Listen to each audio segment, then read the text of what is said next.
दोस्तों स्वागत है आप सभी का अपने YouTube channel the Givens Academy में। और आज मैं JEE base advance questions lecture series में लेकर के आया हूं दो क्वेश्चन, जिसमें हम देखेंगे ये दोनों क्वेश्चंस इरोडो बुक के हैं। और यदि आप एग्जाम देने जाते हैं जेई एडवांस का, तो आप इस क्वेश्चंस को देख करके काफ़ी वीडियो आपके लिए हेल्पफुल होगा, या उनके लिए जो क्वेश्चंस अप्लाई करते हैं या इसमें जो कॉन्सेप्ट है उसके थ्रू आप में भी और अदर क्वेश्चंस लगा सकते हैं। तो क्वेश्चन सीरीज में जो मैंने बाकी क्वेश्चंस कवर कर चुका था, और नेक्स्ट क्वेश्चंस चल रहे हैं यहाँ पे। और ये क्वेश्चन है हमारा, particle moves in one direction along a given trajectory with a tangential acceleration omega T is equals to at, where a is constant, a vector coinciding in direction with the x-axis and so on in figure, and tau is a unit vector coinciding in direction with the velocity vector at a given point. Find how the velocity of the particle depends on x provided that its velocity is negligible at that point x is equals to 0। मतलब relation के बारे में आपको मिल गया है omega T equals to at। ठीक है, तो इस क्वेश्चंस को सॉल्व करते हैं। जैसे क्वेश्चंस को जैसे जैसे बोला है वैसे हम सॉल्व करते हैं। अब टेंजेंशियल एक्सीलरेशन की बात करें तो टेंजेंशियल एक्सीलरेशन का मतलब होता है, ये दे रखा है टेंजेंशियल एक्सीलरेशन। इसको हम ऐसे जनरली जब निकालेंगे तो dv/dt करके निकालते हैं। ठीक है, और कितना दे रखा है, ये a टाउ दे रखा है अकॉर्डिंग टू क्वेश्चन, ये दे रखा है। अगर मैं बात करूँ इरोडो बुक की, तो इसे ना बोल्ड लेटर में लिख रखा है किसको, a और t को, टाउ को। तो इसका मतलब ये है कि ये जो बुक का जो रिप्रेजेंटेशन है वो ये है कि दोनों के दोनों वेक्टर, क्योंकि जो a है वो क्या है आपको दे रहा है, vector coinciding in direction with x axis. मतलब ये जो वेक्टर a है वो x डायरेक्शन के अलोंग है, जो कि एक कांस्टेंट वेक्टर है। तो ये तो कांस्टेंट वेक्टर हो गया। और जो टाउ है ये भी क्या है, एक यूनिट वेक्टर है जो हमेशा वेलोसिटी के डायरेक्शन को रिप्रेजेंट कर रहा है। ठीक है, यूनिट वेक्टर काम ही होता है किसी वेक्टर को रिप्रेजेंट करना, डायरेक्शन को। तो ये डायरेक्शन जो रिप्रेजेंट कर रहा है किसका, किसी इंस्टेंट पे वेलोसिटी का। ठीक है, तो ये हो गया हमारे पास टेंजेंशियल एक्सीलरेशन। अब मैं बात करूँ टेंजेंशियल एक्सीलरेशन, अब ऊपर से देखेंगे तो dv/dt होता है।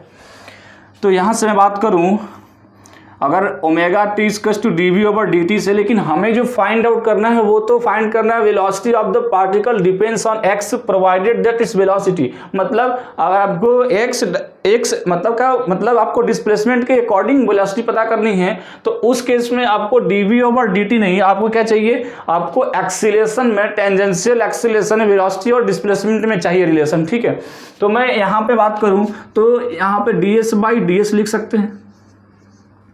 अगर ये dt/ds क्या बन जाएगा, the rate of change in displacement with respect to time, ये बन जाएगा वेलोसिटी, है ना, ये वेलोसिटी हो गया। और dv/ds, तो ये आ गया आपके पास, ये जनरल इक्वेशन आ गया किसका, एक्सीलरेशन का, इसमें वेलोसिटी है और डिस्प्लेसमेंट है।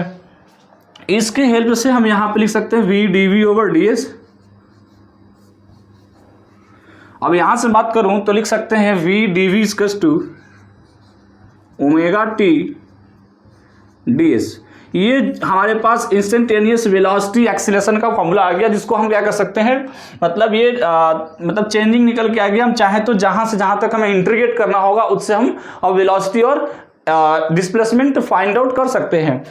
ठीक है, तो अब मैं बात करूंगा ये जो ओमेगा टी का जो वैल्यू दे रखा है वो क्या है। अगर यहाँ बोल्ड की बात करें तो ये है वेक्टर a डॉट टाउ, मतलब डॉट वेक्टर है, तो ये हो जाएगा वेक्टर a डॉट ds। ठीक है, अब ये जो टाउ है ये एक पर्टिकुलर इंस्टेंट पे क्या है, किसी वेलोसिटी का डायरेक्शन को बता रहा है।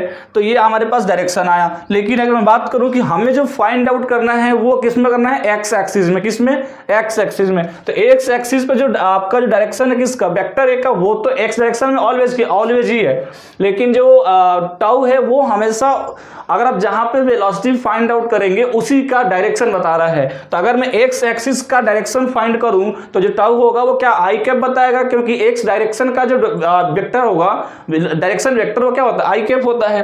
तो यहां पे हम कहेंगे v dv is equals to a, constant है यहाँ पे, डॉट i, क्योंकि x एक्सिस की बात कर रहे हैं और ds की जगह पे हम dx ले लिए। हमें x एक्सिस पे हम x एक्सिस के अकॉर्डिंग निकाल रहे हैं।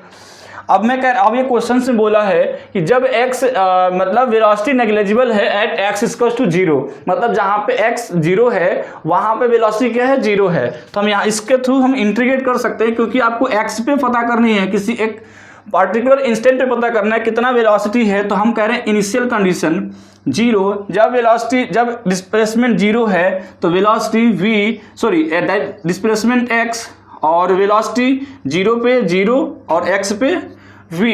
तो इस तरीके से हमारा जो इंटीग्रेशन का पार्ट आया वो आएगा v square divide by 2 lower limit 0 upper limit v is equals to a I cap 1। मतलब अगर मैं बात करूं मॉड की, तो मॉड में ये का जो कांस्टेंट वेक्टर है तो ये क्या हो जाएगा, मॉड a आई 1 हो जाएगा, तो ये हो जाएगा 1 और dx का इंटीग्रेशन x। तो यहाँ से आपका v square by 2 is equals to ax, तो v square equals to 2ax, तो v equals to under root 2ax metre पर सेकेंड। तो देख सकते हैं ये हमारे पास वेलोसिटी का और डिस्प्लेसमेंट का क्या आ गया, रिलेशन आ गया, v equals to under root 2ax। मतलब वेलोसिटी जो भी वेलोसिटी है वो x डिस्प्लेसमेंट के अकॉर्डिंग इस तरीके से वेरी कर रही है। तो ये हमारा रिलेशन आया मीटर पर सेकेंड में, और ये हमारा, तो आप देख सकते हैं इसको सॉल्व कर लिए। ठीक है, अगर आप इसकी प्रैक्टिस करते हैं तो क्वेश्चन वो जल्दी बन जाएगा। ठीक है, नेक्स्ट क्वेश्चन।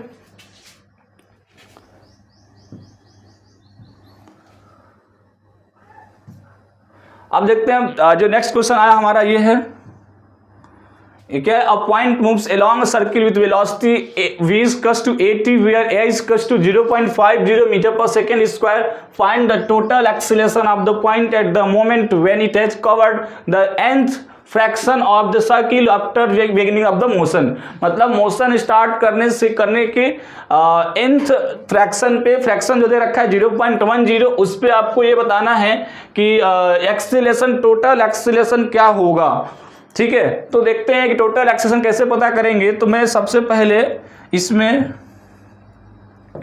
सर्किल ड्रॉ करता हूं, और ये रहा हमारा सर्किल। ठीक है, और इसमें हमने यहाँ से सेंटर लिया, और सेंटर से मान लिया कि रेडियस इसका r है, और हम ये मानते हैं कि इसने nth साइकिल चलते हुए इस टाइम पे इसका जो टेंजेंशियल एक्सीलरेशन और एक एक्सीलरेशन जो सर्किल पे मूव कर रहा है कौन सा होगा, जो सर्किल पे मूव कर रहा है तो उसका सेंट्रीपिटल एक्सीलरेशन तो होगा ही सेंटर की तरह, है ना। तो ये एक एक्सीलरेशन AC और ये एक्सीलरेशन एक दे रखा है AT। अब इसका जो आपका रिजल्टेंट होगा वो आपको पता करना है, रिजल्टेंट। ठीक है, तो सबसे पहले हम अलग अलग AT और AC निकाल देते हैं, और ये दोनों के दोनों आपस में क्या होंगे, परपेंडिकुलर होंगे, क्योंकि इस वाले पॉइंट पे रेडियस पे हमेशा ये नॉर्मल रहेगा, कौन सा, सेंट्रीपिटल वाला। तो अगर मैं बात करूं कि सबसे पहले दे रखा है v इक्वल्स टू 80। ठीक है, और जब हम इसको फाइंड आउट करेंगे किसको, टेंजेंशियल को, तो टेंजेंशियल फाइंड आउट होता है dv/dt से। तो एक्सीलरेशन मैं बात करूं किसका, एक्सीलरेशन टेंजेंशियल की बात करें तो ये हमेशा dv/dt से फाइंड आउट होता है।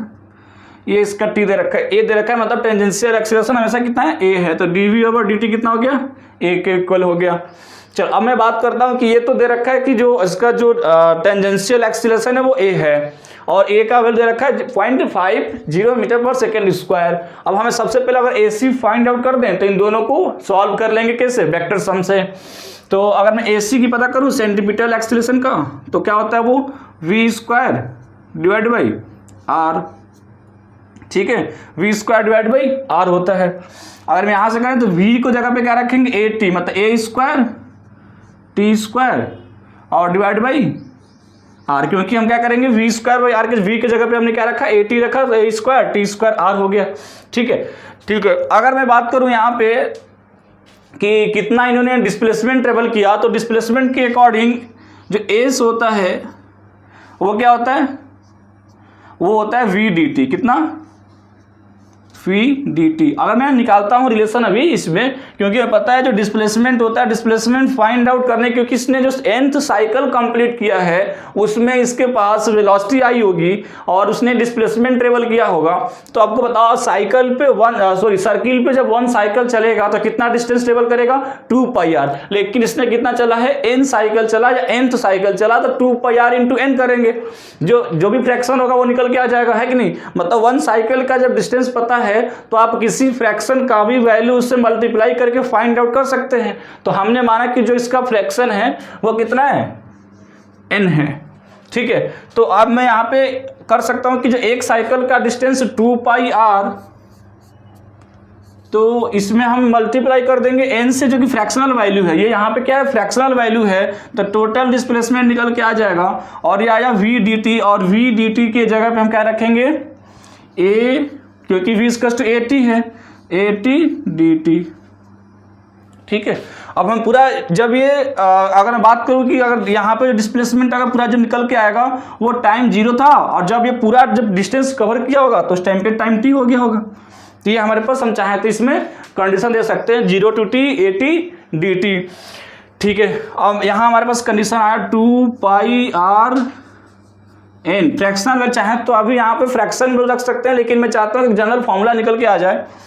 और यहाँ पे हो जाएगा a, ये तो constant t square divide by 2, 0 to t, तो बात वही आएगा, है ना। अब सॉल्व करते हैं यहाँ पे 2πr n is equal to half a t square, ठीक है। तो यहाँ पे हम रख सकते हैं 2πr n 1/2, और 2 से यहाँ से मल्टीप्लाई कर देंगे तो हो जाएगा 4πrn और हो जाएगा a t स्क्वायर, ठीक है। यहाँ पे लिख सकते हैं 4π ईटा, 4π n लेते हैं यहाँ पे n, और r को भेज दिए यहाँ पे और a को भेज दिए यहाँ पे, तो 4πn divide by a equals to t square divide by r।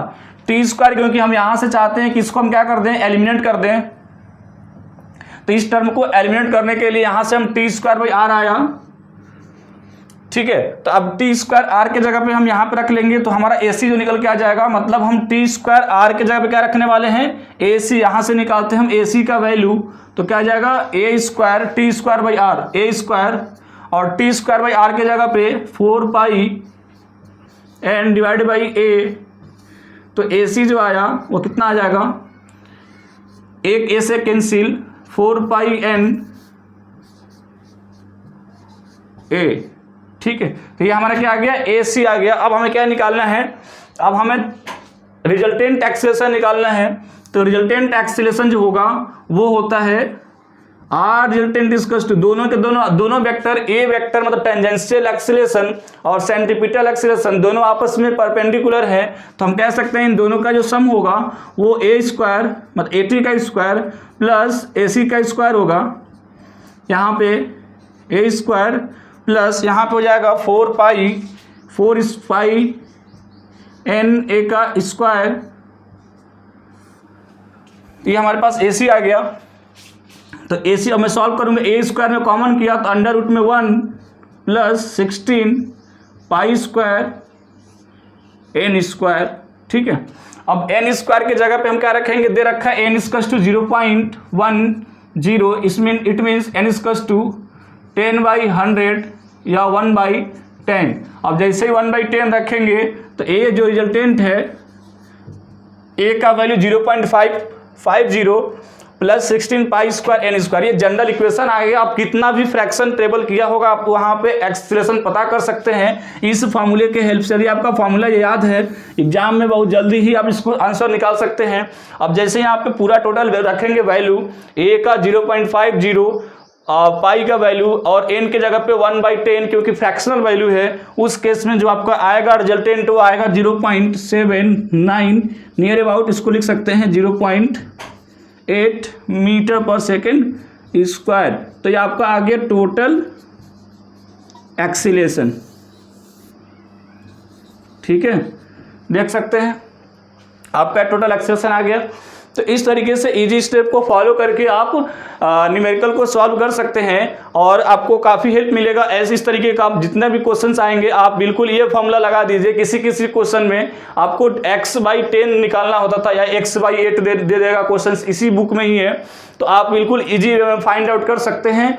ठीक है, तो इतना ठीक है। बाकी मैं नेक्स्ट वीडियो में और क्वेश्चन लेकर के आएंगे और आप बाकी अब कमेंट करके क्वेश्चंस भेज सकते हैं जिनको सॉल्यूशन लेना है या जो भी सॉल्यूशन चाहते हैं, तो आप अपने वीडियो सेक्शन में जा करके कमेंट करें। यदि वीडियो अच्छी लगे तो आप इसको शेयर करें और सब्सक्राइब करें, जिससे कि ज़्यादा लोगों के पास ये वीडियो पहुंच पाए। ठीक है, ओके।